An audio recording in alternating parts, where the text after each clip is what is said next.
some tips on long-term rentals using Airbnb and what I've learned since being here in Bali. Now, this is not to shame Airbnb because I do think it's a great platform, and if you'd like to save $40 on your first booking, you can do so below. When we first got to Bali, we did use Airbnb to secure our first place. It was beautiful. It looked exactly like the photos, okay? For our next month, we hit the ground and found a place that way by just looking at the different homestays. Now, there's plenty of places here in Bali. You have plenty of options. There's lots of hotels, there's lots of homestays, and homestays are where you live with a family but you have your own space. Okay, now they may live in the villa, you would call it, and I'll post a video or a photo.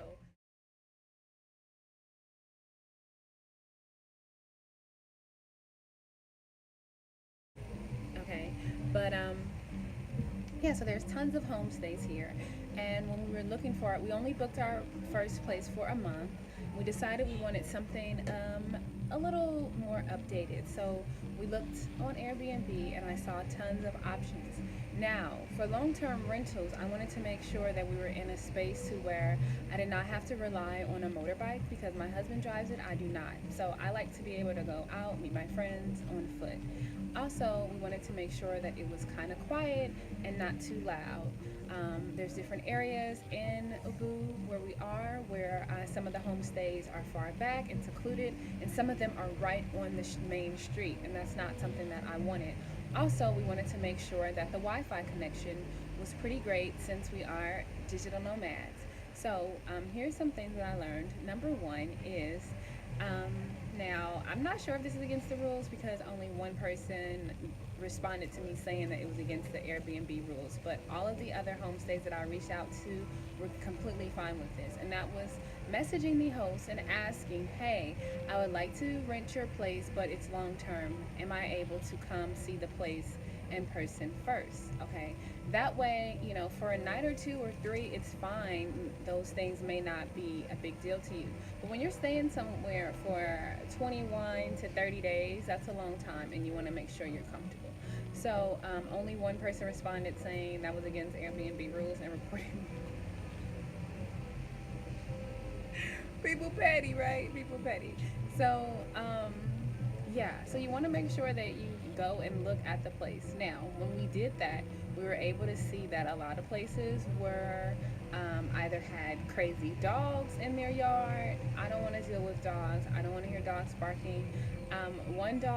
Two dogs actually at one homestay tried to attack us, you know, so I'm glad we did not book this on Airbnb and then go to find that the dogs don't like us, okay?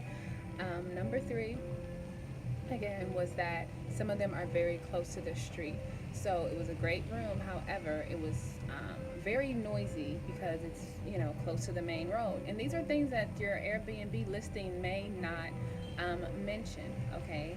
Number four is that Wi-Fi. So being a digital nomad, we want to make sure that we are able to connect to Wi-Fi. Now, for these people, Wi-Fi is a new thing. So what is fast to us is not fast for them. You know, if they're browsing or something, you know, if they're just browsing, their Wi-Fi may be great for that. But if you're trying to upload a video, you may have issues with that. If you're teaching English online, you may have issues with your Wi-Fi. Now, there's a great app where you can go into the room and it will check the speed. Whenever we go to check out a space, we say, hey, can we check your Wi-Fi? They give us the password, and there's this app that will tell you the exact speed of this Wi-Fi here, okay?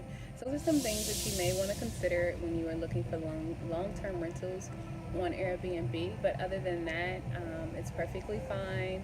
Oh, I forgot, filters. If you thought that the girls on social media were bad with filters, baby, there are so many times that we went into the place and I was like, is this the place online? Because it did not look like that. They're able to get professional photos taken, number one, where they use certain angles to where you're not getting a good view of the room. The room will look beautiful, it'll look bright, and then when you get there, it's totally different, you know. And also, you may may not realize, but certain things like the bedding in the room, it makes a difference. So you may want to go and check the place out in person prior to actually booking the place, okay? So those are the dark sides of Airbnb, but other than that, it's a great platform. One other thing. Now, seeing how Airbnb and Booking.com are very new platforms for these people, in the groups where I saw that people had issues with their Airbnb as far as it not being available. So always confirm after making your booking, hey, I made this booking. I want to make sure that this was, that you take it off or block your calendars on another site.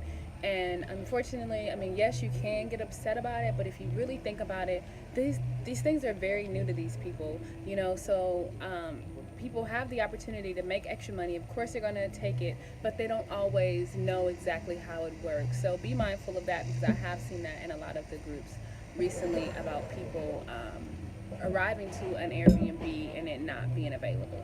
Okay, so I wish you guys all greatness and wellness. And again, if you've never booked an Airbnb, you can save $40 on your first booking by clicking my link below. Make sure that you do that. And yeah, we'll talk soon, guys. Thanks.